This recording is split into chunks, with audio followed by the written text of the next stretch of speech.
اقرأ كتاب الله ترق جنانه وتنل عظيم الأجر والغفران.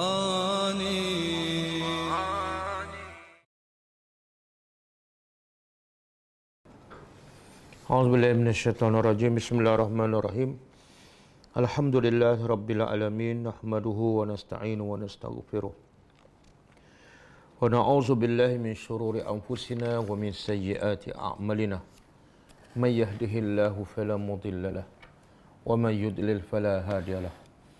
Asyhadu an la ilaha illallah wahdahu la syarika lahu wa asyhadu anna Muhammadan abduhu wa rasuluh. Subhanaka la ilma lana illa ma 'allamtana innaka antal alimul hakim. Allahumma 'allimna ma yanfa'una wanfa'na bima 'allamtana wa zidna ilma. Allahumma ati anfusana taqwaha wa zakkiha anta khairu man zakkaha. Anta waliyuha wa maulaha. Rabbi yassir wa la tu'assir, Rabbi tammi bil khair, amma ba'du. InsyaAllah kita sambung tadabbur surah Al-Baqarah ayat 197. Sebelum tu kita tengok pengajaran ayat yang lepas, iaitu ayat 196.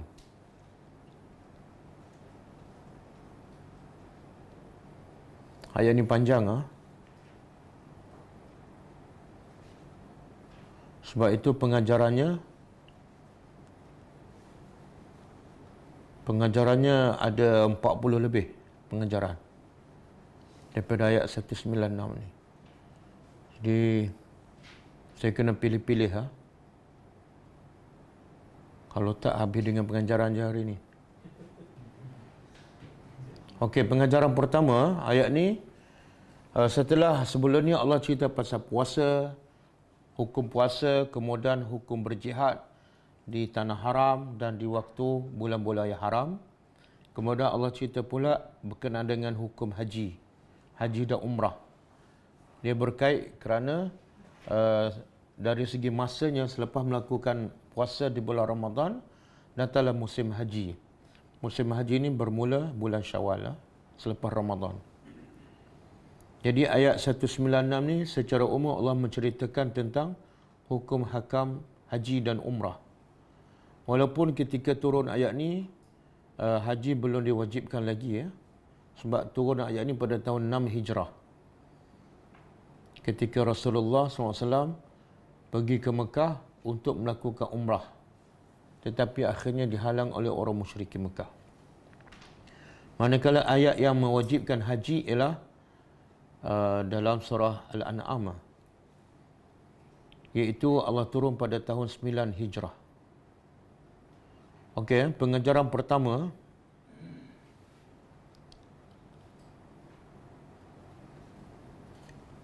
wajib melengkapkan kerja haji dan umrah apabila telah berniat. Wajib melengkapkan kerja haji dan umrah apabila telah berniat melakukannya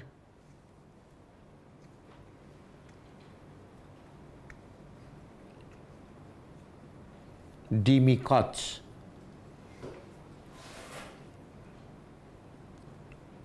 dan di waktunya.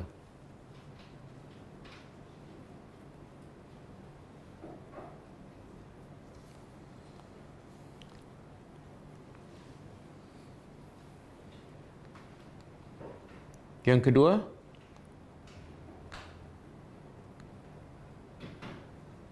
hukum haji dan umrah yang wajib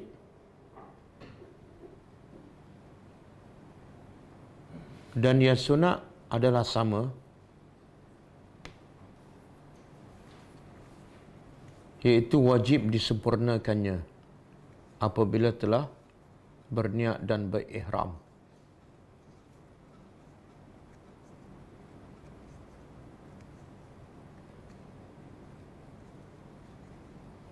Yang ketiga, tidak harus mewakilkan kepada orang lain untuk melakukan sebahagian kerja haji dan umrah sekiranya tidak ada keuzuran. Sekiranya tidak ada keuzuran.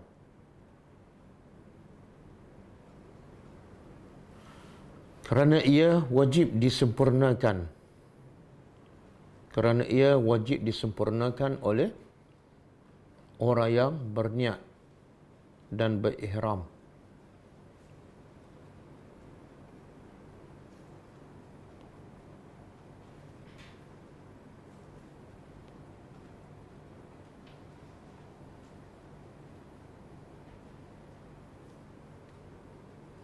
Yang keempat,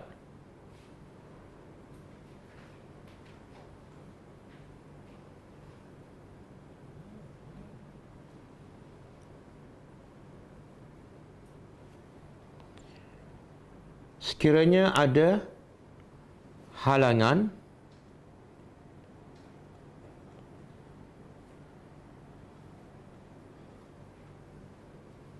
sama ada daripada musuh ataupun sakit dan sebagainya,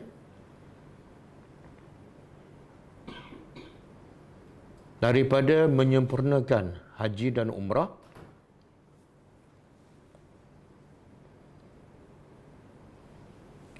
maka dibolehkan baginya bertahallul.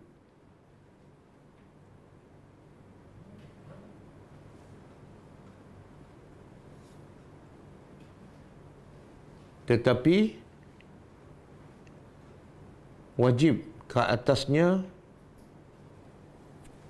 menyembelih sembelihan.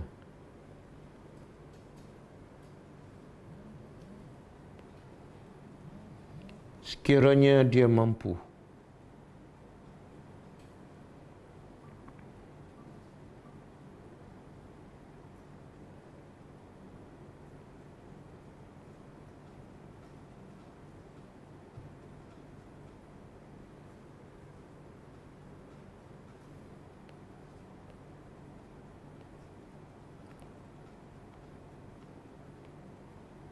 Yang kelima,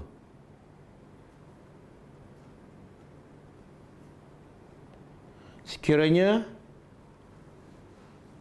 mereka yang terhalang daripada menyempurnakan haji atau umrah dan tidak ada sembelihan bersamanya,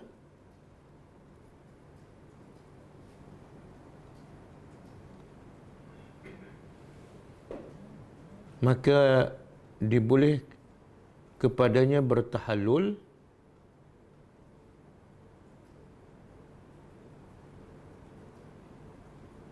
tanpa membayar apa-apa ataupun tanpa melaksanakan denda.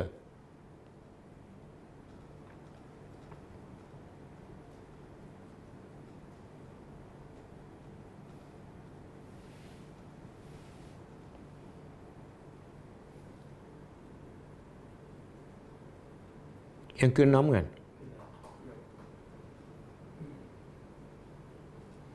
tidak wajib ke atas orang yang terhalang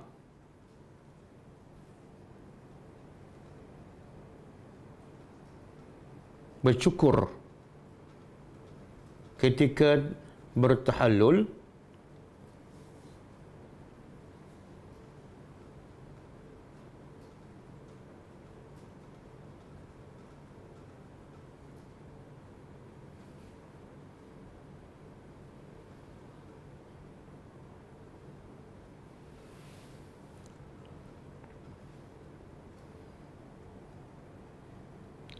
kerana tidak disebut di dalam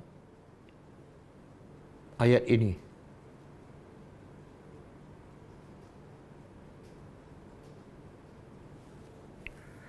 Tetapi ada pendapat yang lain wajib bercukur untuk bertahallul.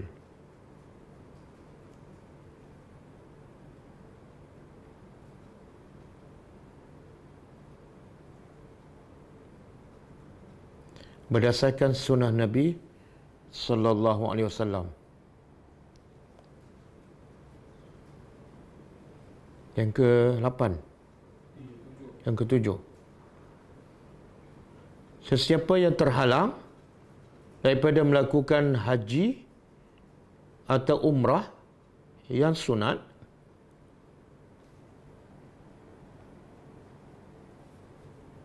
tidak wajib ke atasnya mengqadhakannya. Tidak wajib ke atasnya mengqadhakannya.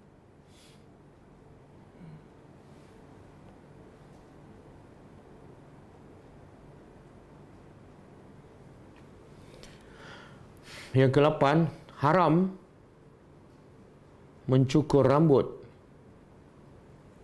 ke atas setiap orang yang berihram.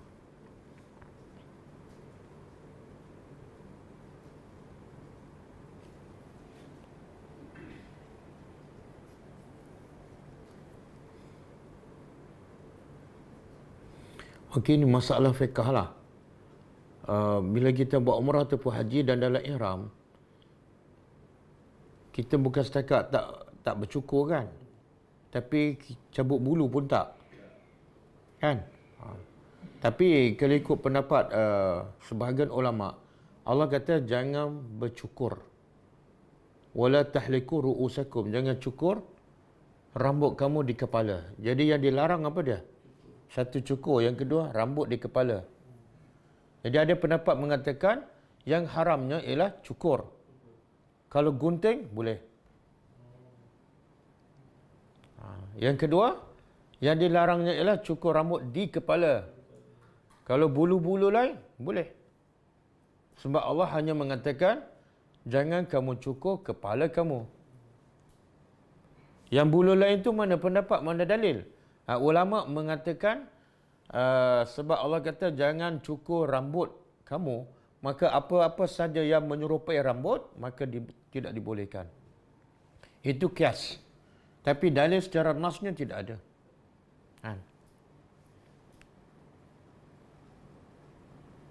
Jadi kalau kita nak ambil pendapat yang mengatakan cukur baru boleh, baru yang tak bolehkan ataupun kena bayar dam, maka kalau gugur rambut ke ataupun kita garu ke ataupun kita cabut satu rambut, kita tak perlu bayar dam. Sebab apa? Dalilnya ayat Quran tak kata pun. Sebab orang kita tengok kan, satu rambut setengah cupak kan, seorang miskin. Kalau dua rambut, dua orang miskin. Kalau tiga rambut, seekor kambing. Woi, ni rambut siapa ni yang ketiga ni? Sebab seekor kambing kan. Dia ambil pendapat ni senang. Apa dia? Sebab dia bukan cukur dan dia bukan cukur lah. Rambut tu mungkin rambut daripada kepala kan. Ataupun kalau cabut bulu ketiak ke apa ke, banyak sangat kan. Ini dah 5 ni bulu ketiak. Kalau 6 bulu, 2 ekor kambing. Dia tak nak bayar, ambil pendapat ni. Tak salah, tak salah.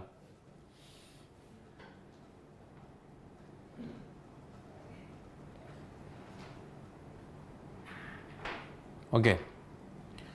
Yang ke berapa? Yang ke-9.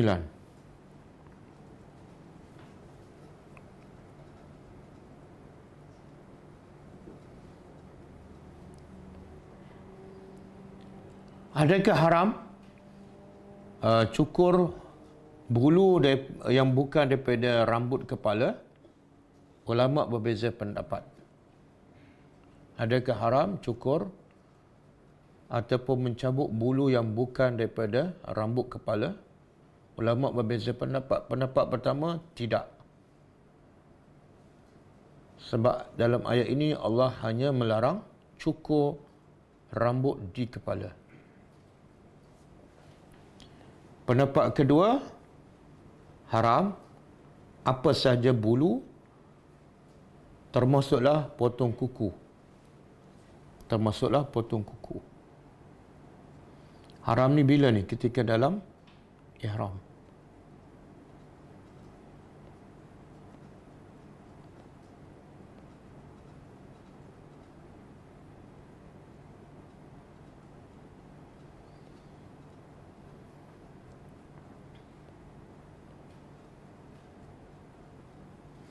Okey, yang keberapa? Yang ke-9.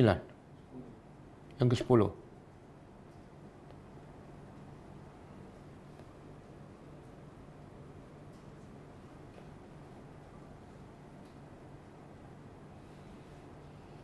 Harus mencukur kepala bagi orang, harus mencukur kepala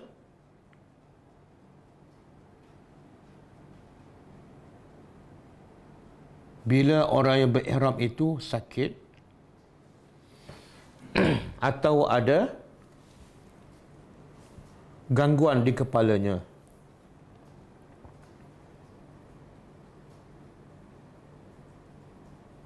Dan hendaklah dia membayar fidyah.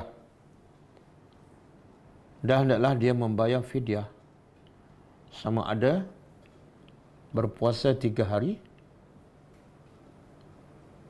atau memberi makan 6 orang miskin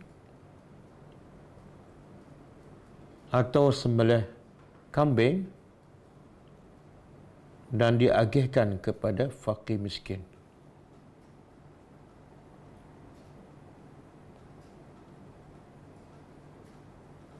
Yang ke-11,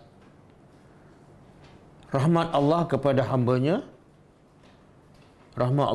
hamba-Nya dengan memberi pilihan dalam melaksanakan denda atau fidyah. Rahmat Allah kepada hamba-Nya dengan memberi pilihan dalam melaksanakan fidyah.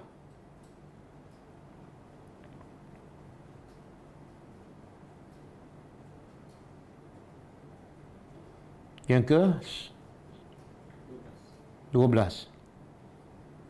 fidyah yang terbaik ialah yang paling awal dilaksanakan.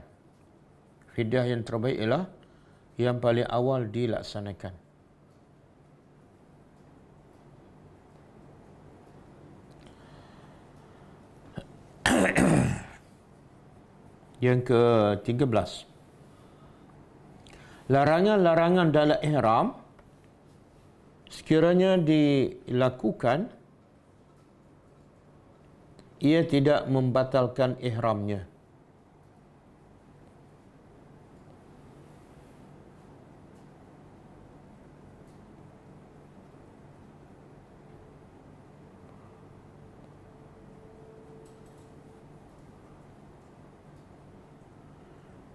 Yang ke-13,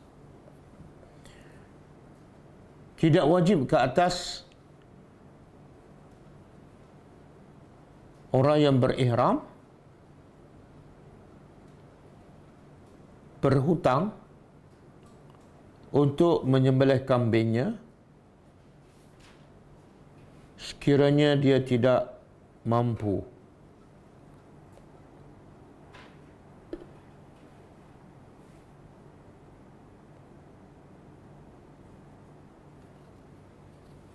Kerana agama memberi kemudahan kepada manusia.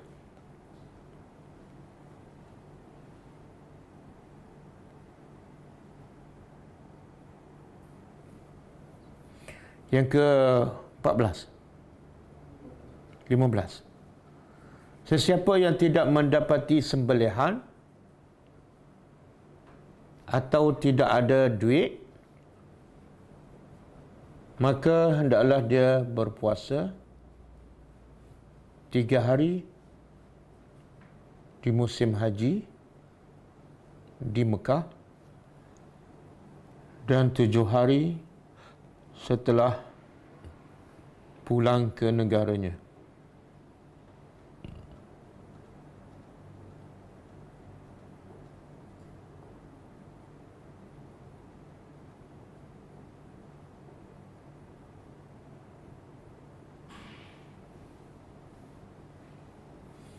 Yang ke-16, sembelihan ini ataupun puasa tidak wajib ke atas mereka yang tinggal di tanah haram.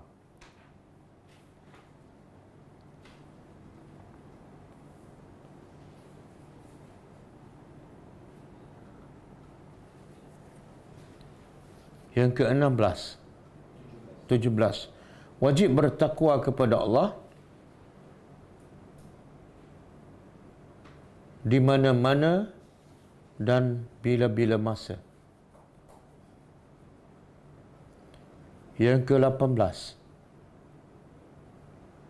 ilmu tentang dahsyatnya azab Allah adalah antara ilmu yang terpenting bagi orang yang beriman. Ilmu tentang dahsyatnya azab Allah adalah antara ilmu yang terpenting bagi orang beriman, kerana ia menjadikan orang beriman takut untuk melakukan dosa.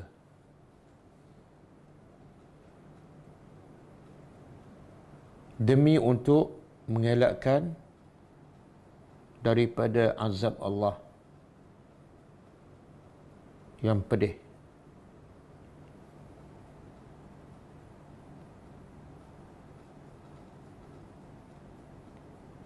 Okey, habis dah. Berapa? 20? Ha? 18. Itu pun daripada 40, ha? Saya ringkaskan. Okey, kita sambung tadabbur ayat seterusnya.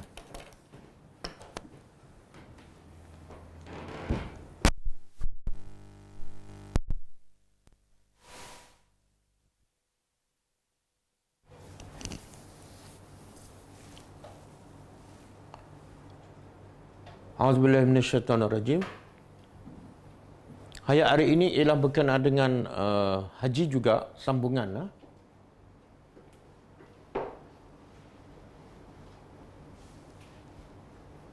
Dia lebih kepada tujuan melakukan haji.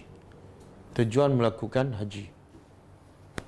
Okey, a'udzubillahi minasyaitonirrajim. Al-hajju ashhurum ma'lumat. Haji itu adalah ashhur, bulan-bulan. Kalau satu syahrun, syahrul Ramadan. Kalau jamak ataupun plural, ashhur, ataupun satu lagi syuhur. Okey, haji adalah, maksud haji ialah waktu-waktu melakukan haji ialah di bulan-bulan yang maklumat. Maklumat apa dia? Dah jadi bahasa Melayu, maklum, kan? Awak maklum tak ada aksiden tengah jalannya? Kalau satu maklum, kalau banyak maklumat. Maklumat pun jadi Melayu, kan? Maklum dengan maklumat. Tapi maklumat kita apa makna? Info, kan? Maklumat di sini yang dimaklumi. Itu Melayu separuh, Arab separuh.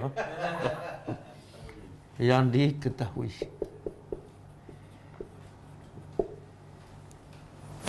Tengok, Allah kata haji dilakukan bila? Di bulan-bulan yang diketahui. Tapi Allah tak sebut bulan apa. Kalau bulan Ramadan Allah sebutkan syahrul Ramadan. Kalau salat, waktu salat Allah sebut aqimis salata liduluki syams. Waktu salat mula daripada gelincir matahari sampai fajar, kan? Tapi bila haji Allah tak sebut bulan apa. Allah kata haji adalah bulan yang sudah diketahui. Kenapa? Sebab bulan haji ni orang Mekah, orang Arab memang dah tahu. Sebab kerja haji telah dilakukan sejak zaman Nabi Ibrahim AS. Jadi pengajaran di situ apa dia? Pengajaran daripada ayat ni. Al-hajju asyhurun ma'lumat. Haji yang Nabi buat sama dengan haji Nabi Ibrahim. Tak, dari sudut lain. Kalau orang dah tahu jangan cerita lagi lah. Buat masa orang je, kan? Jadi Quran nak mengajar kita kalau orang dah tahu jangan cerita, kan? buat panjang ayat yang awak dah tahu kan? Dah tahu, tapi saya nak bagi tahu juga. Contoh. Banyak kita cakap benda yang orang dah tahu. Kadang-kadang kita hantar forward message kan, video. Orang dah dapat lama dah, kita ketinggalan zaman. Kan? Okey, bulan haji adalah sudah diketahui apa dia? Apa dia bulan haji? Syawal. Ini bulan-bulan haji. 1 Syawal. 2 Zulkaidah. Yang ketiga Zulhijjah. Yang keempat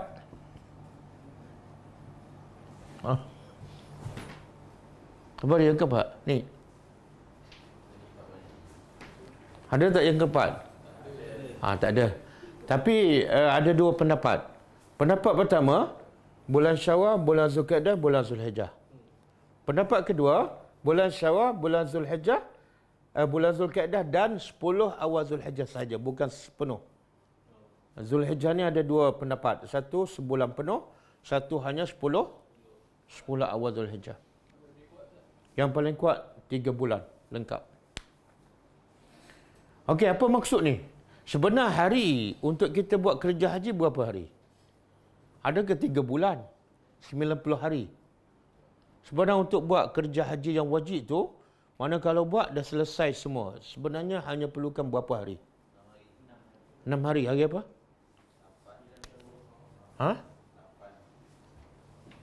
8 Syawal ke 8 Zulhijjah?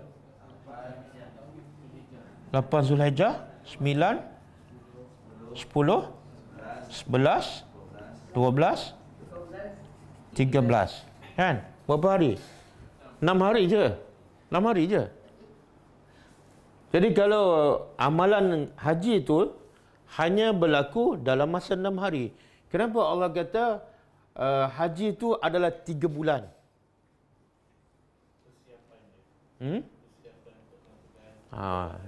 Allah nak beritahu haji ni satu kerja yang besar dan berat.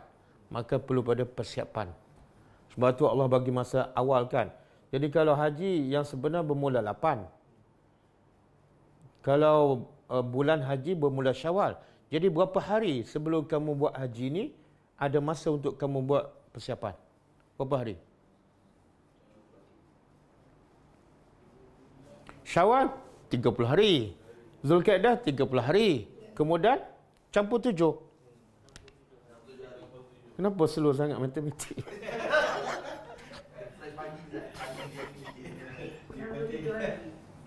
Ah. 67 hari. Okey, ini sebelum. Selepas ni dia berakhir kerja haji 13. Jadi ada berapa hari? 17 hari. Kan? Jadi antara sebelum dengan selepas mana lebih lama? Apa hikmahnya? Allah nak bagi tahu kamu kena buat persiapan betul-betul. Sebab tu masa sebelum kamu mula buat haji ni lebih panjang, 67 hari. Adapun selepas kamu buat kerja haji tak banyak dah 17 hari. Sebab yang selepas tu tak penting. Yang penting sebelum. Tapi orang kita dia siap bulan bukan Syawal. Muharram lagi. Sampai kat Mekah pening. Okey? Jadi haji itu adalah bulan-bulan yang telah ditetapkan, sudah diketahui. Faman. Maka siapa yang farada. Farada apa dia? Farada ni wajibkan. Siapa yang mewajibkan padanya, ni balik pada bulan. Sebab dia berapa bulan ni? 3 bulan kan? Siapa yang mewajibkan padanya haji?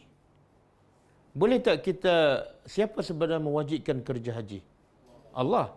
Tapi ayat ni, siapa yang dia mewajibkan haji dalam musim haji tu?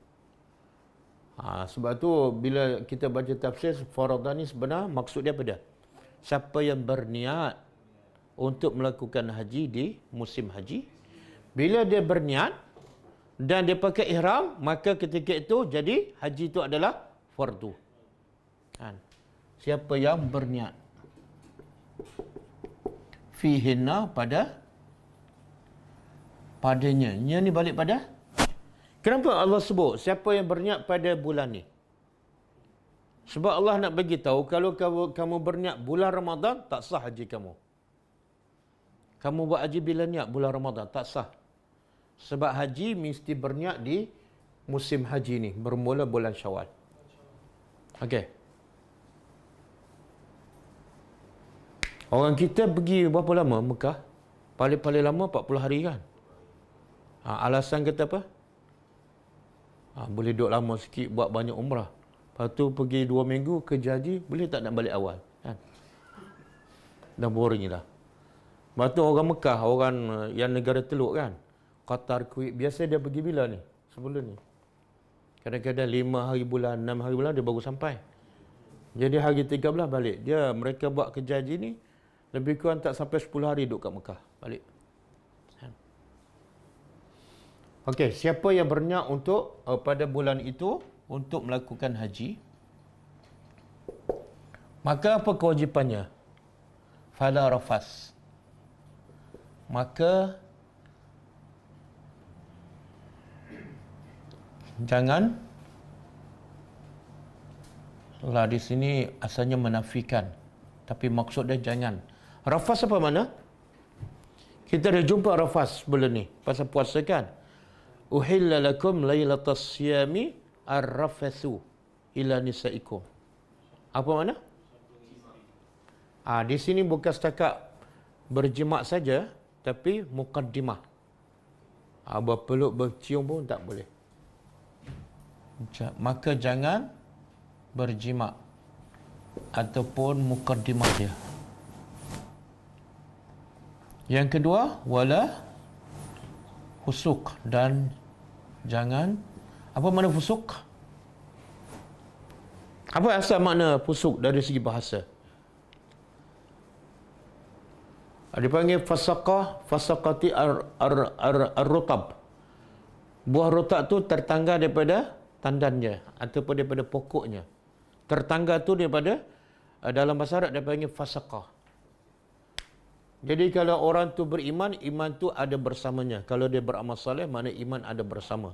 Kalau dia buat maksiat, iman tu telah tertanggal. Jadi apa saja maksiat yang dilakukan dipanggil fasiq.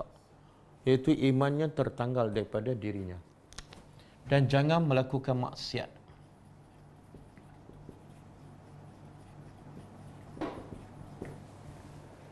Yang ketiga, wala jidal, dan jangan jidal. Jidal bergaduh.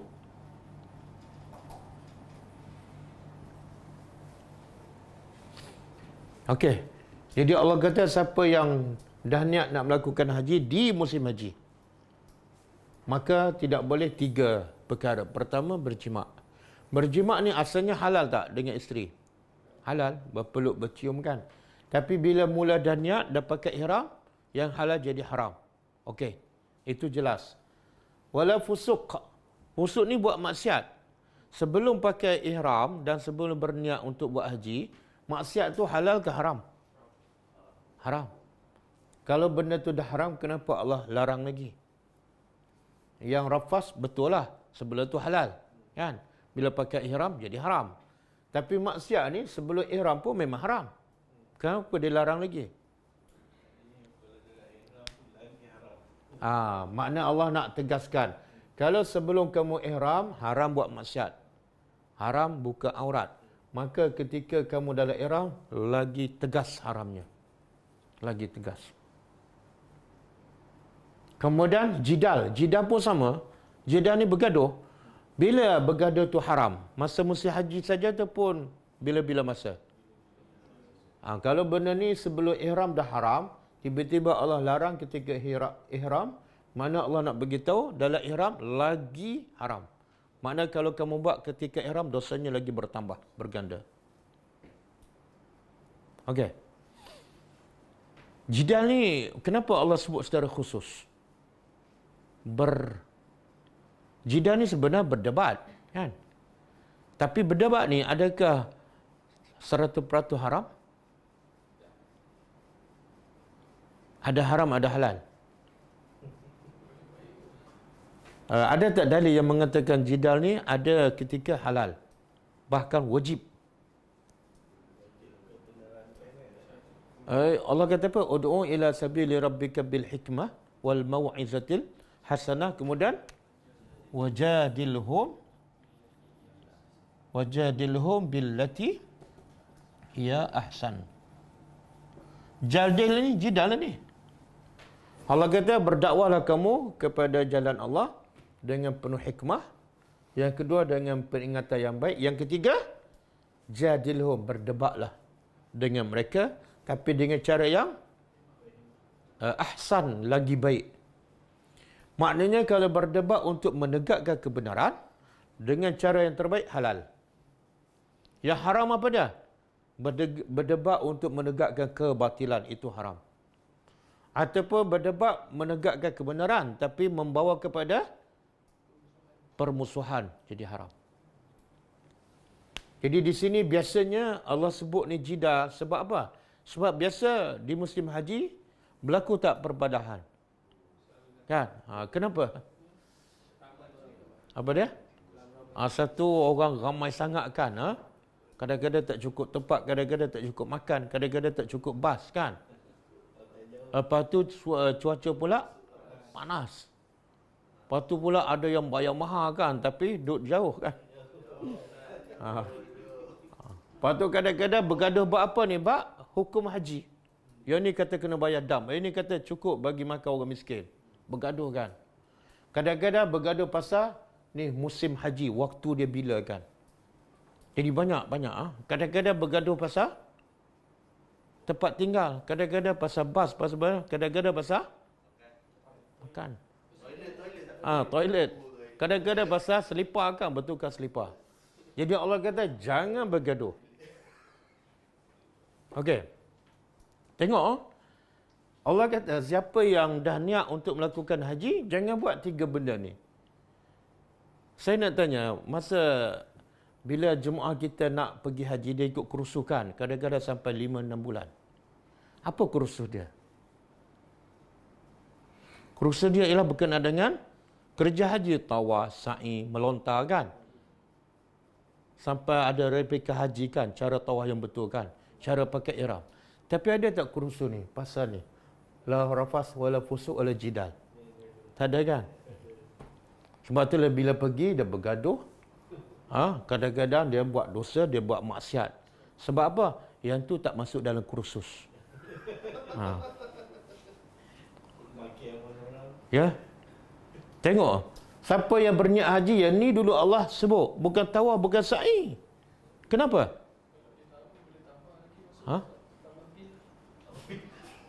Kenapa? Dalam kepala orang, bila buat haji, mesti tawaf, mesti sa'i, mesti melontarkan, mesti wukuf di Arafah. Tiba-tiba ayat ni Allah tak sebut pun pasal tawaf, sa'i, wukuf, mabit, melontar, tak ada. Kenapa? Yang kamu duduk kursus sampai 3-6 bulan, tak sebut ni. Kamu nak pergi haji kan? Tu tak aurat. Sebab apa? Allah kata bila niat, jangan buat maksiat. Kalau buat maksiat, haji tak ada. Haji bukan mabrur. Kenapa? Kenapa? Itulah kesediaan yang Allah dah bagi. Kita bertawaf sehingga sebelum Tak, mana lebih penting? Tawaf, sa'i, kerja haji itu, wukuf di Arafah dengan ni. Tidak rafas, tidak fusuk dan tidak jidal. Mana lebih penting? Apa dia? Wukuf di? Tapi kalau wukuf di Arafah lebih penting, kenapa Allah kata faman farada fihinna fal wukuf bi Arafah? Subhanallah. Sebenarnya Allah nak bagi tahu, inilah tujuan kerja haji kamu, inilah matlamatnya. Yang tawaf sa'i hanyalah sebagai wasilah supaya kamu dapat hasil ni. Jadi Allah bagi tu benda yang penting. Apa dia? Matlamat haji. Sebenarnya semua ibadat ke arah ni. Sebenarnya apa dia matlamat ni? Matlamat tidak rafas, tidak fusuk, tidak jidal. Sebenarnya apa? Dia panggil apa? Subjek apa tu? Akhlak. Semua ibadat tujuannya ialah supaya melahirkan akhlak yang baik. Salat, inna salata tanha 'anil fahsya'i wal munkar. Tapi kita tak fokus cara solat, cara wuduk kan, rokok apa semua, tapi lepas tu buat maksiat. Cara dah betul tapi matlamat tak sampai. Kan? Cara haji dah betul. Tawaf sikit je tengok dia ulang balik tawaf. Kadang-kadang kain ini dia tersilap bahu kan, dia pergi tawaf sekali lagi. Sebab apa? Mutawif kata tak sah. Tapi balik rumah dia buka terus tudung dia kan. Sebab dia tak fokus ni. Tujuan haji apa dah? Dengar cakap Allah. Rafas ni halal. Tapi Allah nak latih kamu tinggal benda haram. Maka ketika ihram, biasakan tinggal benda halal. Kan? Supaya bila balik Malaysia, kamu senang nak tinggal benda yang haram. Ni, pusuk. Kan? Banyak kamu buat tak? Banyak. Kena latih, kena kursus sebelum kamu pergi Mekah lagi. Kadang-kadang mulut kita, kadang-kadang mata kita, telinga kita kan. Kadang-kadang dosa kita pada suami, pada isteri, pada anak, pada mak bapak. Pastikan tinggal. Jangan masa kat Mekah baru nak training kan. Tapi mak bapak tak ada masa tu, anak pun tak ada kan. Dah terlambat. Jangan berjidal. Kamu kaki jidal kat Malaysia kan. Tapi kalau buat tawaf, kamu nombor satu. Tawaf yang paling cantik. Tapi balik Malaysia, kaki jidal. Tak sampai matlamat haji. Sebab tu, puasa Nabi kata apa? Berkenaan dengan puasa, tujuan puasa. Man lam yada' qawla zur wal amala bihi wal jahla falaysa lillahi hajatun fi an yada'a ta'amahu wa syarabahu. Siapa yang tidak tinggal bercakap bohong dan masih beramal dengannya dan masih jahil, maka Allah tak berhajat langsung puasa dia. Dia lapar ke, lembek ke, Allah tak pandang. Sebab apa? Tak ada akhlak. Masih bercakap bohong, masih buat dosa kan. Jadi puasa sebenarnya nak melahirkan akhlak. Samalah haji ni. Kalau haji kamu masih menyakitkan hati orang, masih berjidal, masih buat maksiat, tak ada mana haji. Kan? Jadi saya anjurkan mutawif kalau nak bagi kursus, yang pertama bagi kursus hayat ni. Ini kursus tawaf sampai sebulan kan. Sebulan. Cara nak pakai ihram seminggu. Tapi mulut laser kan. Okey, fil hajj. Di musim haji.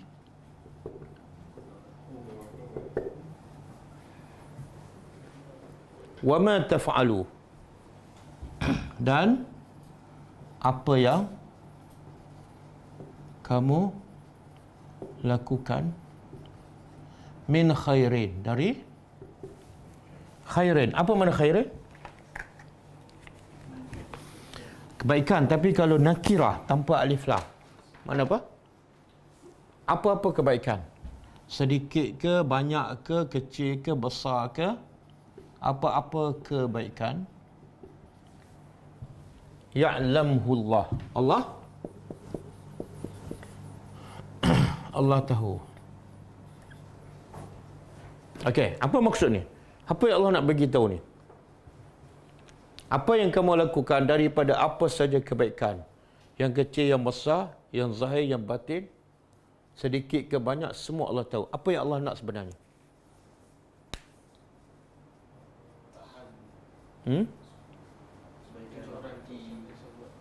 Apa dia? Sebenarnya ayat ni Allah nak mendorong kita buat baik. Di mana dorongan tu? Ayat mana tu yang bila kita faham, kita semakin bersemangat nak buat kebaikan? Ayat kat mana tu? Tak, ini. Allah tahu. Kan? Kita suka beramal supaya orang tahu. Walaupun orang tu tak bagi apa-apa pun tak, kan? Bila orang tu tahu kita solat malam, dia bagi duit. Tak ada, tapi kita nak bagi tahu juga. Kamu tahu tak saya bangun pukul berapa semalam? Macamlah kawan tu bagi duit kan? Tapi kalau Allah yang tahu, dapat pahala tak? Jadi sebenarnya ayat ini Allah nak mendorong kita buatlah apa saja kebaikan walaupun tak ada orang, walaupun kecil. Sebab apa? Allah bukan setakat tahu. Allah akan balas. Dan Allah pula bila balas bukan satu balas satu. Allah balas satu 10 sampai 700 sampai berlipat kali ganda. Jadi manusia kalau dia tahu bos dia ni pemurah. Dan bos dia kalau bos dia tahu dia buat kerja office walaupun kat rumah, bos dia akan bagi apa dia? Allowance tambahan, bonus. Apa pekerja ni akan buat? Dia pasang CCTV kat rumah dia, lepas tu dia sambung kat rumah bos kan. Sebab apa? Sebab bos dah bagi syarat. Kalau aku tahu apa saja kamu buat kat rumah, aku akan bagi bonus. Betul tak? Tapi bos dia bagi banyak mana? Ada tak berlipat kali ganda? Bos kata kalau kamu cuci lantai kat rumah kamu pun aku bagi gaji. Kamu cuci satu gelas pun aku bagi gaji. Dia buat semua tak? Dia jadi orang rajin tak? Tapi bila Allah bagi tahu, Allah tahu semua. Dia buat semua tak? Bodoh tak manusia? Tak tahu nak kata apa kan? Kalau manusia janji, walaupun balasannya tak setimpal, kadang-kadang tak adalah berganda-ganda, dia akan buat apa saja. Sebab tu yang buat OT ni sebab apa nak tambah apa tu? Nak tambah gaji. Padahal gaji tak sepadan kan? Dah lah penat kerja sampai petang, buat OT lagi. Hanya nak mengharapkan sedikit ganjaran. Ya Allah ni bukan sikit dan bukan penat pun. Kadang-kadang yang kita buat apa dia tu? Allah sebut khairin. Makna apa saja kebaikan. Apa dia? Jumpa orang senyum. Dapat pahala tak? Dan tahu tak tempat yang paling banyak dapat pahala kalau kita senyum? Di mana? Ha? Tak. Di Mekah lah sebab orang paling ramai. Betul tak? Lagi ramai orang, lagi ramai banyak kita senyum, lagi banyak pahala tak? Saya nak tanya, ada tak satu ketika kita tak jumpa orang di Mekah? Ha? Pergilah mana-mana jumpa orang kan? Kalau 1,000 orang setiap hari kita jumpa, kita senyum. Ya Allah. Tapi jumpa orang masam. Kenapa ni? Tahu tak makanan lambat sampai? Hilang selipar pun dah mengamukkan. Tak guna, mata buta, habis. Ini akidah ni. Akidah Allah nak dorong kita buat kebaikan. Kan? Kalau kamu harapkan orang balas, dan kamu nak beritahu orang apa yang kamu buat, aku nak beritahu kamu, aku tahu apa semua kamu buat, maka berlombalah, tambahkan lagi amal soleh kamu. Okey. Kemudian watazawwadu, dan tazawwadu dah berkalah. Tazawwadu, berbekalah oleh kamu. Fa inna, kenapa Allah suruh berbekal? Tazawwadu, berbekalah. Ini ayat berkenaan dengan haji ya. Siapa yang berniat untuk haji, Allah kata berbekal. Berbekal apa ni? Yang pertama keperluanlah. Makan minum kita, pakaian, duit, berbekal. Kenapa? Kenapa Allah suruh kita berbekal? Sebab kerja haji ni tempatnya jauh, kemudian kita dah tak ada keluarga kan. Jadi jangan sampai kat sana kamu meminta-minta, jangan. Bila kamu meminta, pergi Mekah cari Tuhan, tengok-tengok bergantung pada orang. Sebab apa? Sebab bekalan kamu tak cukup. Kan? Bagi bekalan kamu cukup, beras ke, nak bawa Maggi 4 supik pun bawa lah. Jangan minta Maggi orang. Tetapi, dengar, rahmat Allah, berbekallah kamu dengan makanan, dengan pakaian, dengan duit. Tetapi bekalan yang terbaik apa dia? Fa inna, maka sesungguhnya sebaik-baik bekalan ialah takwa. Betul. Kain ihram dia bawa 3 helai, tali pinggang 2. Tapi takwa dia koyak rabak. Berlubang sana, berlubang sini kan. Betul tak? Sebab tu Allah kata sebaik-baik bekalan. Kamu nak berbekal duit, silakan. Berbekal makanan, silakan. Tapi itu bukan yang terbaik. Yang terbaik adalah ada takwa. Kalau kamu ada takwa, yang lain semua akan jadi baik. Tapi kalau sini dah sempurna, dah lengkap, dah cukup, takwa tak ada, hancur. Sebab syarat kamu, ibadat kamu diterima ialah takwa. Allah kata apa dalam surah Al-Ma'idah? Innama yataqabbalullahu minal muttaqin. Sesungguhnya hanyalah Allah menerima ibadat kamu daripada orang yang kalau kamu pergi haji, siap makanan, siap pakaian, siap duit, cukup lengkap kan? Siap sedekah orang tapi tak ada takwa. Silap sikit marah kan? Silap sikit balik pinggang. Maka Allah tak akan terima haji kamu. Sebab kamu tidak ada takwa. Dan Allah sebut dalam surah Al-A'raf ayat 28. Cuba tengok.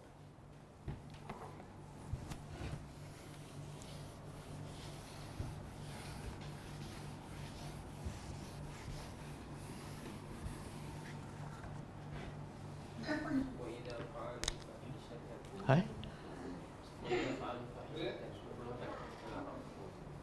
Okey lagi, apa tu?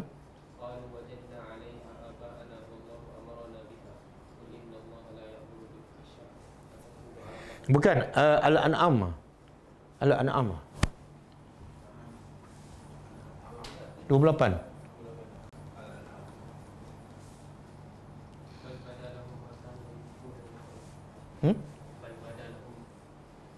Bukan, dia ada ni, libasut taqwa. Wa libasut taqwa khairun. Al-A'raf kan?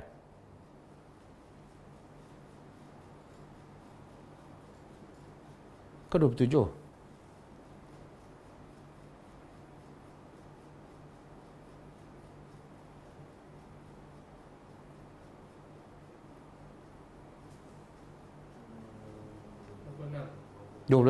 Al-A'raf kan? Okey, cuba baca.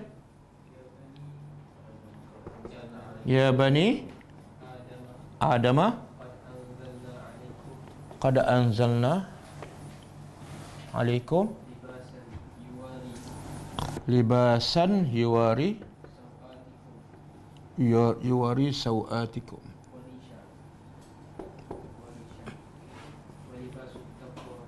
warishan walibasut taqwa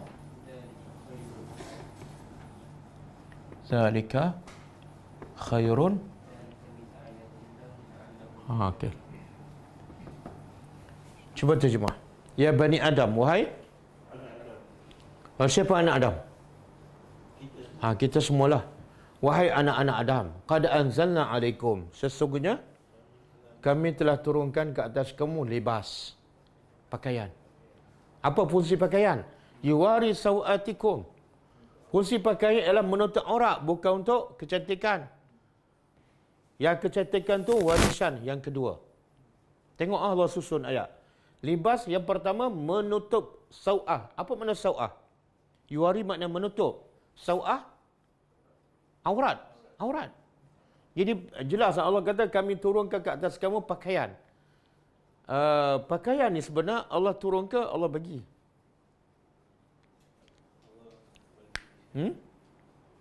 Pakaian yang kita beli kat mana? Kat langit ke mana?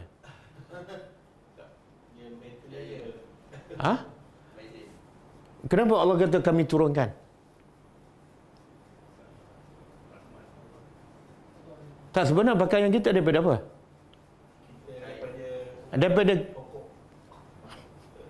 Daripada bulu kan? Daripada kapas kan? Kapas tu tumbuhan. Tumbuhan tu tumbuh sebab apa? Hujan. Jadi punca pakaian kamu ialah daripada kami. Kami yang turunkan. Bermula daripada hujan, keluar tumbuhan. Daripada tumbuhan jadilah pakaian. Kan? Kemudian fungsi pakaian ialah yuwari sawatikum, menutup aurat kamu yang pertama. Yang kedua, warisan untuk cantik. Jadi cantik tu yang kedua. Sebab itulah bila beli baju yang pertama, tengok apa? Jangan tengok brand dia. Tengok menutup aurat ke tak. Kalau menutup aurat, beli. Kan? Yang kedua, baru tengok cantik atau tak. Kemudian Allah kata apa?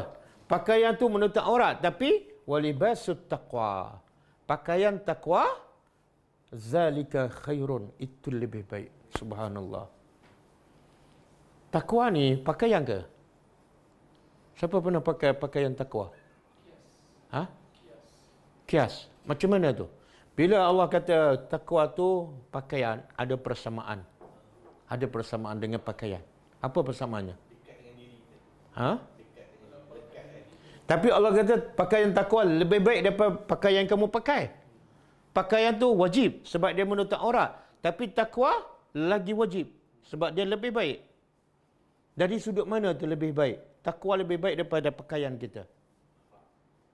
Kalau kita tak ada pakaian, kalau kita tak ada taqwa, kita pilih tak pakaian yang menutup aurat? Akhirnya, sebab tak ada taqwa, pakaian itu menjadi dosa kepada kita.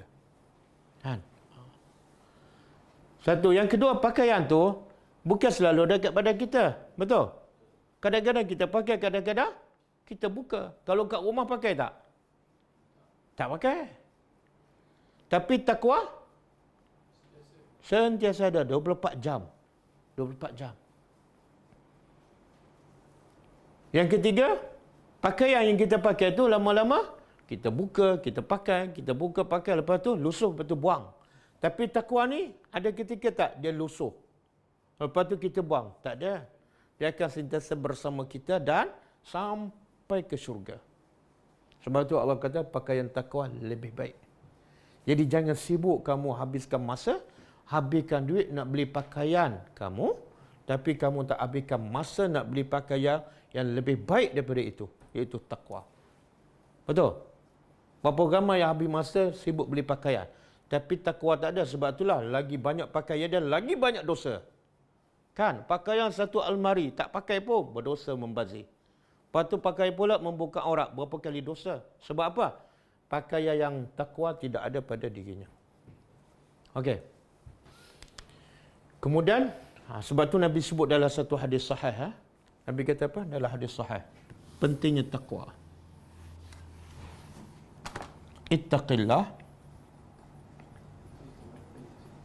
Ittaqillaha haitsuma kunta. Kemudian, wa atbi'i as-sayyi'ata al-hasanata tamhuha wa khaliqin nasa bi khuluqin hasan. Okey. Ini hadis Nabi, hadis sahih. Ittaqillah. Bertakwalah kepada Allah di mana ni? Haitsuma kunta, di mana saja kamu berada. Jadi pakaian kita kadang-kadang kita pakai, kadang-kadang tak. Tapi kalau takwa, kena sentiasa ada di mana saja kita berada. Kemudian, lepas tu kadang-kadang kita dah ada takwa, tapi kadang-kadang terbabas. Kita buat juga dosa. Maka Nabi kata apa? Tak ada masalah. Wa atbi'i as-sayyi'ah. Ikutlah dosa, kejahatan yang kamu lakukan dengan hasanah. Kita terbabah buat dosa, lepas tu buat kebaikan, solat, zikir, istighfar, maka tamhuha. Kebaikan yang dilakukan selepas dosa akan menghapuskan dosa. Kemudian yang ketiga, wa khaliqin nas, bergaulah dengan manusia dengan akhlak yang baik. Ini hasil takwa. Kalau kamu bertakwa di mana-mana, hasilnya apa dia? Akhlak kamu cantik. Bila akhlak kamu cantik, orang akan suka pada kamu. Boleh? Lepas tu Nabi sebut juga dalam satu hadis, akmalul mu'minina imanan. Siapa? Mukmin yang paling sempurna iman, yang paling cantik imannya. Siapa? Ahsanuhum khuluqa, yang paling cantik akhlaknya. Nabi tak kata yang paling banyak ilmu, yang paling banyak belajar, yang paling lama belajar, yang paling besar serban. Bukan. Tapi yang paling sempurna iman ialah yang paling cantik akhlaknya. mulut dijaga kan. Okey, boleh ha? Kemudian Allah kata apa? Berbekalah bila nak pergi haji dengan apa saja bekalan yang halal, tetapi ingat jangan lupa bekalan yang terbaik iaitu takwa. Dengan takwa memastikan insya-Allah haji kamu haji mabrur. Kemudian Allah kata wattaquni, dan bertakwalah kepada aku ya ulil albab, wahai uli pada yang uli, yang memiliki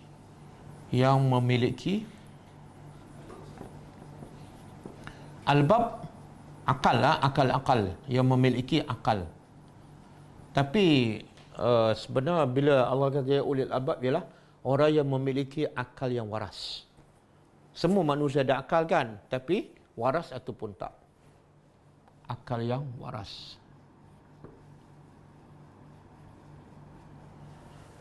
Okey, kenapa Allah bagi arahan? Allah perintah bertakwalah pada aku. Allah tak perintah bertakwa kepada semua orang, tapi kepada orang tertentu je, iaitu kepada orang yang kenapa? Sebab tu Allah kata wattaquni ya ayuhan nas. Kan? Tak, Allah bila suruh bertakwa, Allah khusus kepada orang tertentu sahaja. Kenapa? Maknanya Allah nak beritahu, kamu tak akan bertakwa selagi mana kamu tak berakal. Lagi kamu berakal, lagi tinggi kamu. Lagi tinggi takwa kamu, lagi tinggi akal kamu. Makna semua yang tak berakal adalah, semua yang tak bertakwa adalah orang yang tak waras. Tak waras. Kan? Lagi banyak dia buat dosa, sebenarnya lagi tak waras. Walaupun dia adalah menteri. Pergi ziarah orang, lepas tu tunjuk gambar dalam Facebook kan. Lepas tu orang kecam, lepas tu delete kan. Ini menteri di negara Afrika lah. Okey? Dan Allah sebut dalam surah Ali Imran, siapa yang berakal ni? Dalam surah Ali Imran. Inna fi khalqis samawati wal ard wa ikhtilafil laili wan nahar la ayat li ulil albab. Lepas tu Allah kata sesungguhnya pada ciptaan langit dan bumi dan pertukaran siang dan malam ada tanda-tanda kebesaran Allah bagi orang yang ulul albab. Lepas tu Allah beritahu, siapa ulul albab? Allazina yazkurunallaha qiyaman wa qu'udan wa ala junubihim. Ya sentiasa ingat dan taat pada Allah dalam semua keadaan, berdiri, duduk dan baring. Dan yang kedua, wa yatafakkaruna, mereka sentiasa berfikir tentang ciptaan Allah, langit dan bumi. Hanya orang yang bertakwa sentiasa berfikir tentang kebesaran Allah. Hasil mereka berfikir, mereka rasa kebesaran Allah. Bila lepas rasa kebesaran Allah, mulut mereka berzikir. Rabbana ma khalaqta hadza batila subhanaka faqina azabannar. Okey. Boleh Cukup, kita tak sempat ayat kedua.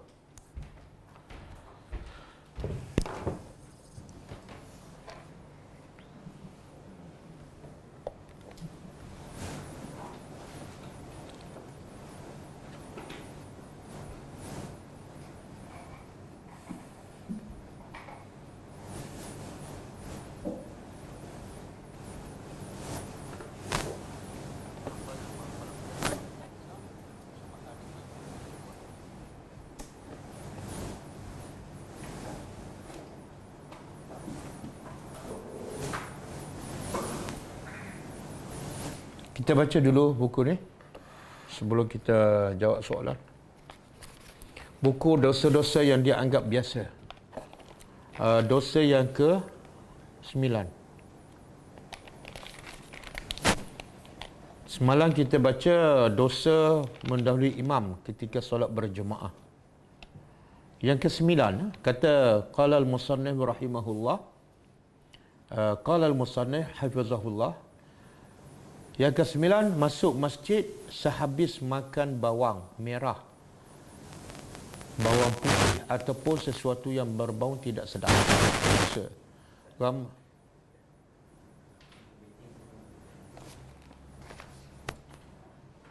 Mana Facebook?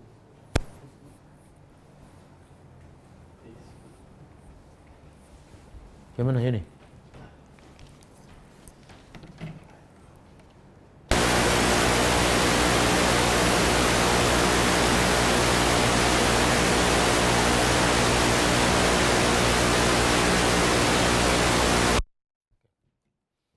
Okey. Masuk masjid setelah makan bawang merah, bawang putih ataupun sesuatu yang beraroma tak sedap. Nampak kecil je tapi dosa. Allah berfirman, A'udzubillahi minasyaitonirrajim, ya bani Adam khuzu zinatakum 'inda kulli masjidin. Surah Al-A'raf ayat 31. Maksud dia, hai anak Adam, pakailah pakaianmu yang indah di setiap kali memasuki masjid. Ayat ni memerintahkan orang beriman setiap kali pergi masjid pakai baju yang cantik, yang bersih, kan? Dan tak mestinya baru. Adakah hukumnya wajib? Dia soalan tu kita jawab secara logik lah. Kalau kita nak jumpa pembesar, kita pakai yang cantik, yang baru, yang wangi, kan? Maka kalau nak jumpa Allah, lagi patut kita pakai yang terbaik. Sangat tidak beradab dengan Allah bila kita jumpa manusia pakai cantik yang baru. Tapi bila nak jumpa Allah yang dah 3 hari pakai. Okey. Kemudian hadis Nabi SAW daripada Jabir radhiyallahu anhu berkata, Rasulullah SAW bersabda, "Man akala thuman aw basalan falyatazilna." Aw qala falyatazil masjidana wal yaq'ud fi baitihi. Maksudnya, barang siapa makan bawang putih ataupun bawang merah, hendaklah ia menjauhi kami. Jangan ada bersama kami, ataupun baginda bersabda, hendaklah dia menjauhi masjid kami dan duduk di rumahnya sahaja. Subhanallah. Makna hukum asal solat berjemaah bagi lelaki adalah wajib. Pendapat paling kuat, hukum solat berjemaah bagi lelaki di masjid adalah wajib berdasarkan dalil-dalil yang sahih. Antaranya Nabi nak bakar rumah orang munafik yang tak pergi solat berjemaah.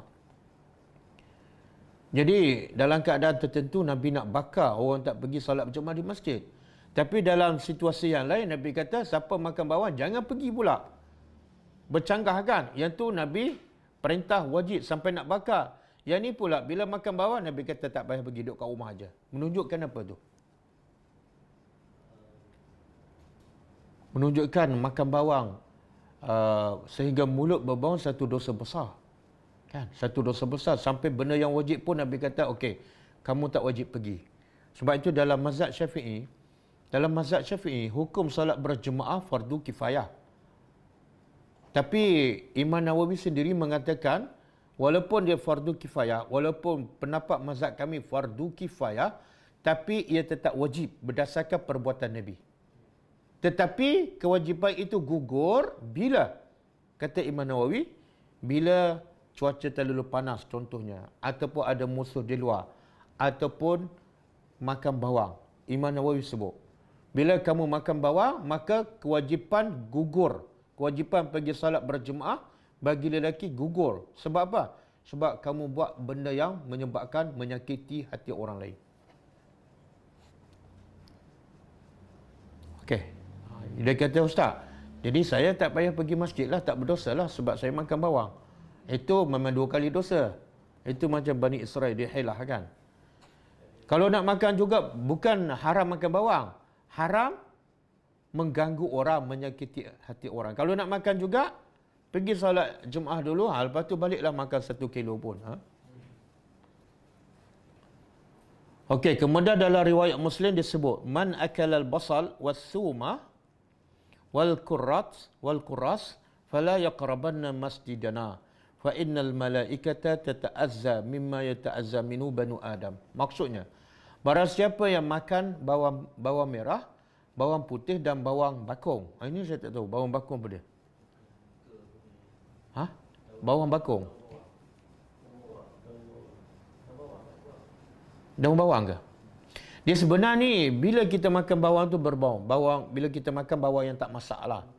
Tapi kalau dah masak, dah goreng kan, Dia tak berbau kan?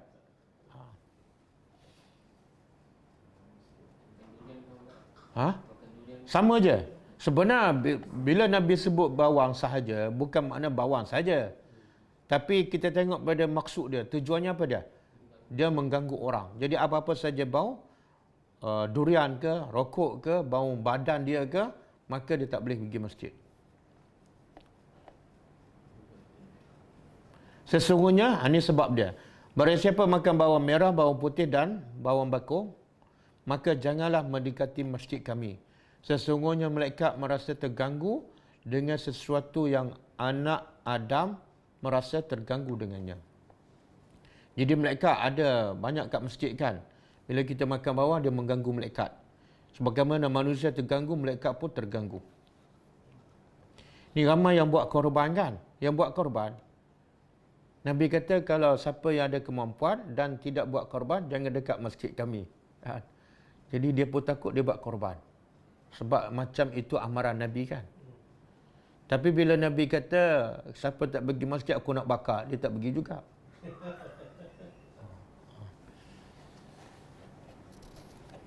Satu ketika Umar ibn Khattab berkhutbah Jumaat. Dalam khutbahnya ia berkata, "Innakum ayyuhan nas ta'kuluna syajarataini la arahuma illa khabisataini. Hadzal bastal was-thum. Laqad ra'aitu Rasulullah SAW iza wajada rihahuma minar rajuli fil masjidi amara bihi. Fa ukhrija ila al-baqi' faman akalahuma falyumithuma tabkhan." Maksudnya, kata Umar, sesungguhnya kalian wahai manusia telah memakan dua tumbuhan dan aku tidak memandangkan melainkan dua tumbuhan ini adalah sangat keji, sangat jelek. Iaitu bawang merah dan bawang putih mentah. Sesungguhnya aku telah melihat Rasulullah SAW apabila mencium bau keduanya daripada seorang lelaki di masjid, maka baginda memerintahkan orang itu dijauhkan. Lalu dikeluarkan ke bakit. Bakit tahu tak tempat apa? Kubur. Layak orang ni duduk kat kubur. Tak layak duduk di masjid. Maka kata Umar, maka barang siapa yang ingin memakan kedua-duanya, bukan tak boleh makan, boleh. Kata Umar, kalau nak makan, hendaklah dia menghilangkan bau-bauan keduanya, bau keduanya itu dengan cara memasaknya. Masak, tak ada masalah. Ni orang yang merokok. Orang yang merokok ni. Kadang-kadang dia tak makan bawang, tapi merokok tu kadang-kadang mengganggu orang sebelah kan. Kadang-kadang 3 orang sebelah tu, 3 sebelah kanan, 3 sebelah kiri. Berapa banyak dosa dia. Kadang-kadang masa nak pergi ke masjid, on the way tu, sempat lagi dia merokok. Ya Allah. Kenapa dia tak faham? Pergi rumah Allah, nak jumpa Allah, tapi buat benda yang Allah tak suka. Buat yang malaikat tak suka, buat yang orang beriman tak suka. Apa faedah? Jadi saya nasihatkan kepada yang merokok ni, berhentilah merokok. Berhentilah merokok demi untuk mendapat redha Allah Subhanahu Wa Taala. Termasuk dalam hal ini adalah mereka yang langsung masuk ke masjid selesai bekerja, kan? Dalam keadaan ketiak dia berbau, badannya berbau, kaki, stokin dia pula yang 3 hari tu. Lepas tu orang yang sujud kat belakang pula betul-betul depan stokin dia. Haram. Kadang-kadang dia panggil apa? Selfish kan. Dia kira diri dia, aku nak solat Jumaat aja. Aku nak pahala 27. Rupa-rupa bukan pahala 27, dapat 27 dosa. Lebih buruk daripada itu adalah orang-orang yang membiasakan diri merokok, yang hukumnya adalah haram. Kemudian mereka masuk masjid dan menembakkan bau yang mengganggu hamba-hamba Allah, para malaikat dan mereka yang solat. Banyak ni yang kes merokok pergi masjid. Kadang-kadang dapat imam. Kadang-kadang dapat imam. Okey, kita tengok pada soalan.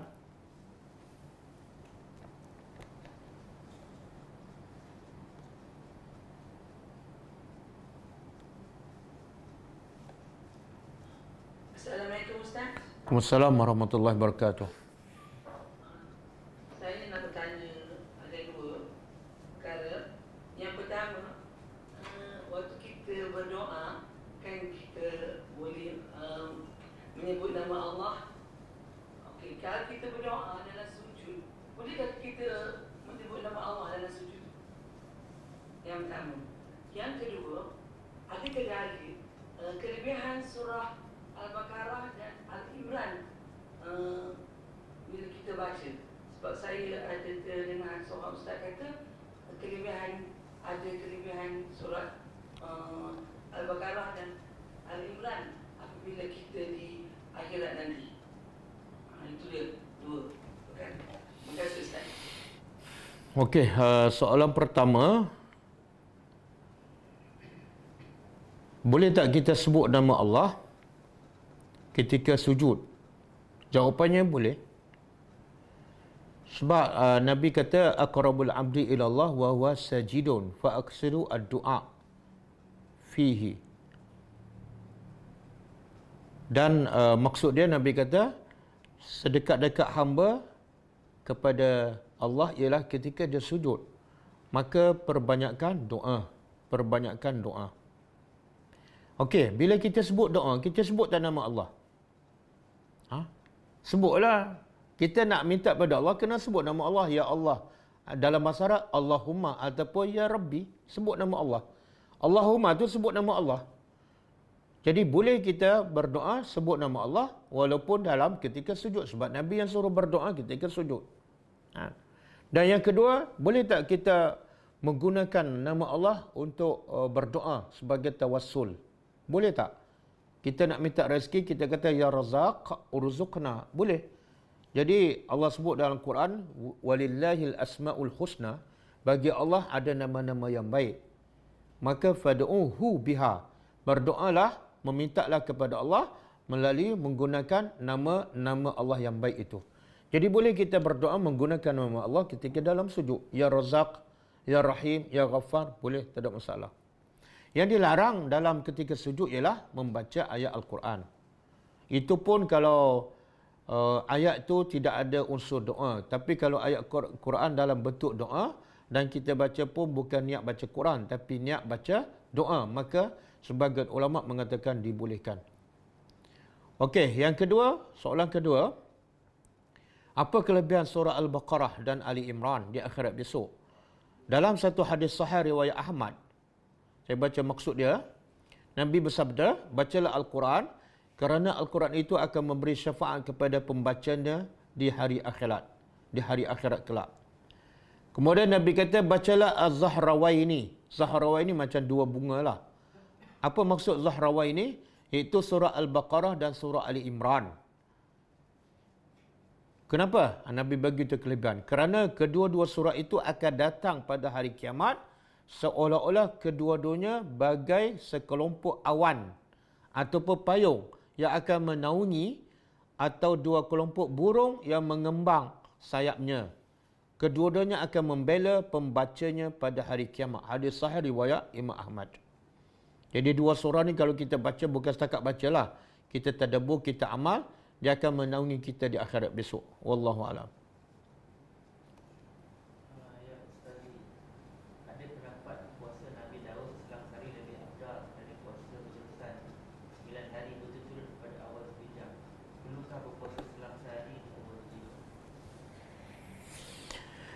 Okey, puasa Nabi kata puasa terbaik ialah puasa Nabi Daud.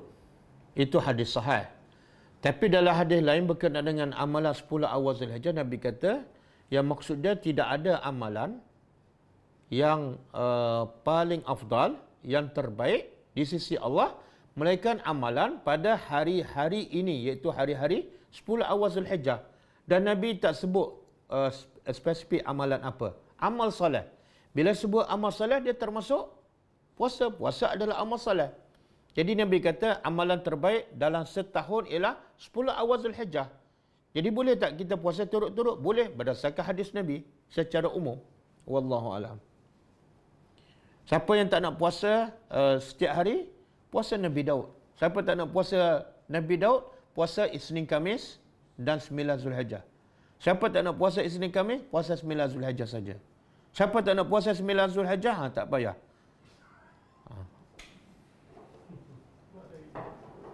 Okey, ada soalan lain?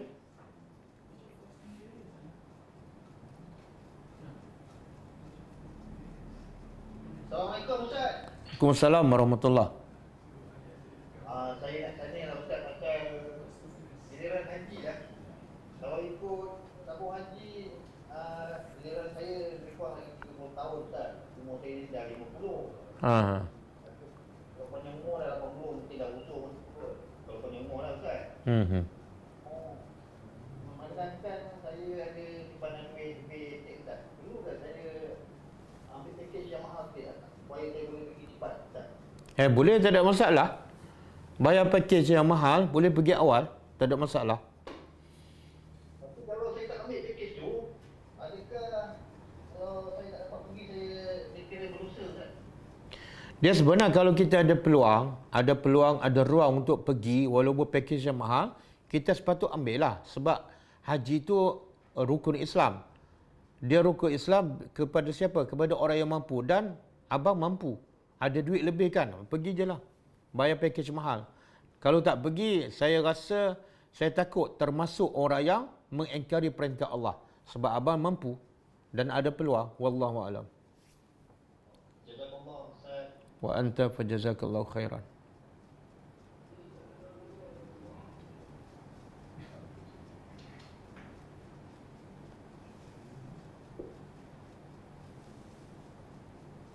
Soalan, adakah hamba itu wujud selepas zaman Nabi Muhammad SAW? Bagaimana pula di zaman pemerintahan Utsmaniyah? Sebab anak bertanya apabila meronta pilihan Turki, hamba dijadikan sebagai simbol perempuan simpanan. Hamba-hamba memang wujud sebelum zaman jahilah lagi. Sebab itulah Islam nak bersihkan ataupun nak membela hak wanita supaya wanita tidak dizalimi. Maka Islam menjadikan hamba tu, iaitu biasanya hamba ni ialah daripada wanita yang ditahan daripada peperangan, iaitu wanita orang kafir yang kalah dalam peperangan menentang orang Islam. Maka wanita itu dijadikan hamba, tapi caranya berbeza, iaitu diberi kepada wanita yang ditahan, yang ditahan ini daripada orang kafir, diberi kepada tentera Islam yang terlibat dalam peperangan. Dan dia boleh miliki hamba tu nak bergaul ke tanpa nikah. Tapi dia kena jaga hak wanita tu. Bahkan kalau nak bersama pun dia kena minta izin. Kena bagi tempat tinggal, kena bagi makan, bukan macam orang kafir buat.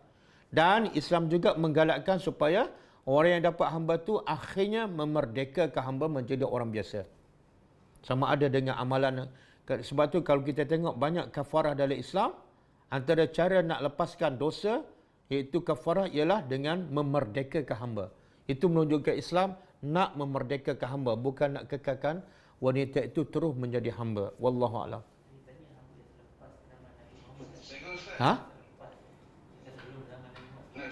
Adalah, memanglah. Tak, hamba selepas Nabi, itulah yang saya cakap. Yang Quran Islam suruh, Islam membenarkan hamba, tapi syaratnya ialah pertama, jaga betul-betul hak dia. Yang kedua, merdekakan. Itu selepas Nabi lah tu. Okey, apa dia? Soalan dia, kalau nak potong queue cucuk vaksin boleh ke? Potong queue.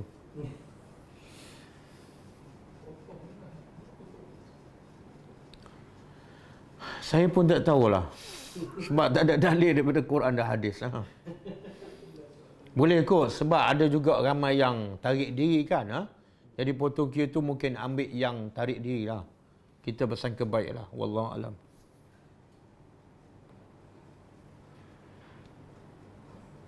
Salam Ustaz, ramai orang tak suka menegur perkara Nabi Musa kerana tidak mahu memulakan pertengkaran jidal. Betul ke kefahaman? Dia kata ada orang tak nak tegur kemungkaran sebab nak mengelakkan daripada jidal. Tak, kena betulkan cara berfikir. Kena betulkan niat. Kita cegah kemungkaran bukan sebab ada bergaduh dan sebagainya. Yang pertama, kita cegah kemungkaran sebab itu perintah Allah. Perintah Allah. Maknanya kalau tak buat, berdosa. Yang kedua, baru kita pergi step kedua. Iaitu Allah perintah cegah kemungkaran tapi dengan cara berhikmah. Kalau kita dah tegur cara berhikmah, dia nak bergaduh, itu dosa dia lah. Tapi kalau kita tegur, cara kita salah dan menyebabkan bergaduh, itu punca daripada kita. Jadi jangan kita buat andaian awal, kita tak nak tegur sebab nak mengelakkan bergaduh, maka kita akan berdosa sebab tidak melaksanakan perintah Allah. Ada dua, satu perintah Allah laksanakan, cegah kemungkaran. Yang kedua, perintah Allah juga cegah kemungkaran dengan cara berhikmah. Kalau kita cukup dua tu, orang bergaduh juga, itu dosa dia. Wallahu a'lam. Waalaikumsalam. Berjemaah di rumah, tiba-tiba imam batal semayang. Apa status jemaah yang ada? Dapat tak pahala berjemaah walaupun imam dah batal? Dapat pahala berjemaah walaupun imam dah batal. Dapat pahala berjemaah walaupun imam dah batal. Bahkan ada hadis mengatakan kalau kita pergi solat berjemaah, kita dah pergi, tengok-tengok jemaah dah sudah. Nabi kata tetap dapat pahala berjemaah walaupun belum sempat masuk berjemaah. Itu belum sempat kan? Ini soalan dah sempat, cuma imam tu batal, dapat pahala berjemaah. InsyaAllah.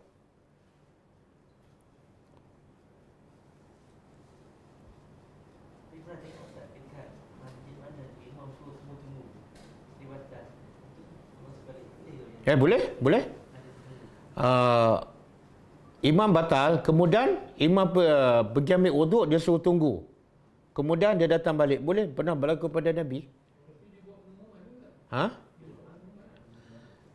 Boleh, tak salah. Cuma yang terbaik apa dia? Bila dia batal, yang belakang tu ganti dia lah. Sebab kita pun tak tahu dia batal apa kan, kemudian berapa lama. Wallahu a'lam.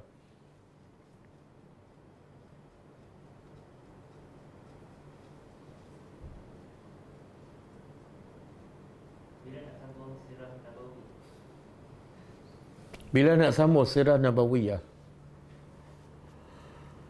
Bila kerajaan tidak sambung PKP? Bila kerajaan tak sambung PKP, saya sambunglah sirah. Sebab dalam PKP ni, pergerakan kita terhad. InsyaAllah kita sambung.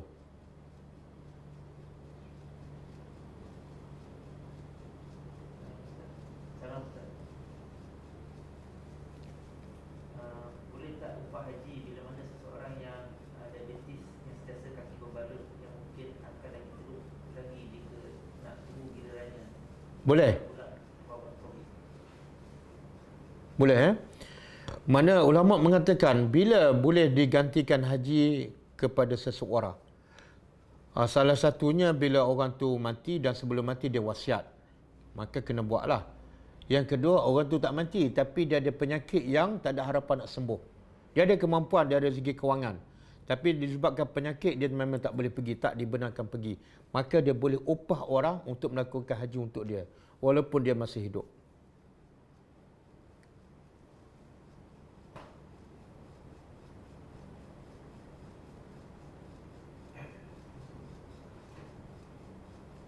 Apa ni?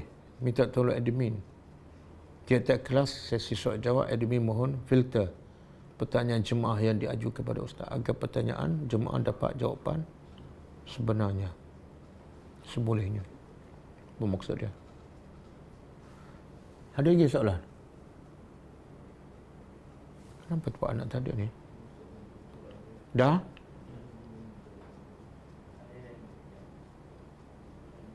Okey. Kalau tak ada, kita insya-Allah kita Boleh Ustaz guna satu ayat Al-Quran untuk tujuan perlindungan dari barang mencuri.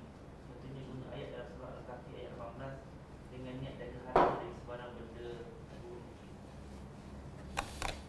gunakan ayat Quran untuk melindungi barang daripada dicuri. Ayat 18. Tak, sebenarnya yang akan menjaga barang kita daripada dicuri ialah Allah, bukan ayat Quran. Jadi salah bila kita guna ayat dan kita yakin dengan ayat tertentu boleh menghalang daripada barang kita dicuri. Salah dan boleh merosakkan akidah. Sebab ayat tidak ada kuasa apa-apa. Mungkin dia kata, Ustaz, saya guna ayat tapi saya yakin pada Allah. Okey, kalau yakin pada Allah, kenapa guna ayat itu sahaja? Gunalah semua ayat. Sebab semua ayat adalah milik Allah. Itu satu. Yang kedua, tak pernah diamalkan oleh Nabi. Tak pernah diamalkan oleh Nabi. Dan Nabi sebut apa dah? Ihfazillah yahfazka. jagalah Allah, Allah akan jaga kamu, Allah akan jaga anak isteri kamu, Allah akan jaga harta kamu. Jadi cara kita nak jaga kita, jaga diri kita, anak kita, harta benda kita ialah dengan kita mentaati perintah Allah. Dan ambil kisah Khidir membetulkan tembok anak yatim kan. Harta tu, bila tembok tu nak tumbang, harta tu sepatutnya akan dicuri oleh orang kampung yang jahat tu. Tapi bagaimana Allah jaga harta anak yatim daripada dicuri oleh orang kampung? Macam mana Allah jaga? Allah hantar Khidir dan Musa, dan Khidir betulkan tembok tersebut sehingga orang kampung belum sempat nampak harta tersebut. Kemudian Allah beritahu, kenapa Allah hantar Khidir? Supaya membetulkan tembok dan supaya harta anak yatim terpelihara. Kenapa? Sebab mak bapaknya orang beriman. Tengok sebab tu. Jadi bila mak bapak beriman, juga antara sebab Allah jaga dia, Allah jaga anak-anak, Allah jaga hartanya. Wallahu a'lam. Cukup kan? Kita jumpa lagi besok insya-Allah. Kita tutup dengan membaca tasbih kafarah. Subhanakallahumma wa bihamdika asyhadu an la ilaha illa anta astaghfiruka wa atubu ilaik. Assalamualaikum warahmatullahi wabarakatuh.